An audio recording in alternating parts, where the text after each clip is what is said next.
Hi, I'm Alistair McCaig, one of the analysts at IG, and I'd like to talk to you today, Thursday the 11th of July, about the US dollar against both sterling and the euro.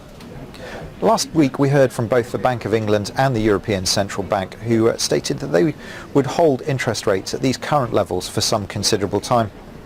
I guess when we look at the time frame that they're likely to hold these interest rates for, it's more likely to be measured in quarters rather than months.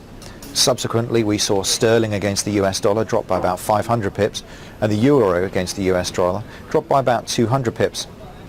Last night we had heard from the Fed, and specifically Ben Bernanke, who stated that they too would be leaving interest rates unchanged for some considerable time. There was some speculation in the markets that the US might look to raise their interest rates as they were slightly further down the recovery road than the Eurozone and the UK, and this, I guess, took the markets by surprise. Since last night's speech, we've seen sterling US dollar reclaim about 250 pips of its 500 pip fall, and the euro US dollar has now climbed up 250 pips, more than they initially lost in the first place.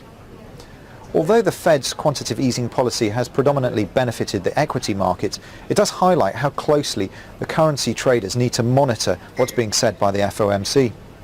Last night the FOMC really were split down the middle as to the best timeline to start reducing this quantitative easing process, with half of them looking for cuts to be made before the end of this year and half of them looking for 2014. There are many factors they still have to calculate as far as this is concerned, but it does highlight that there could well be numerous comments coming out from them that will affect the generic strength of the US dollar against sterling and the euro. These are certainly things that you should be watching out for. For all of this and further analysis, please go to IG's website, www.ig.com. Thank you.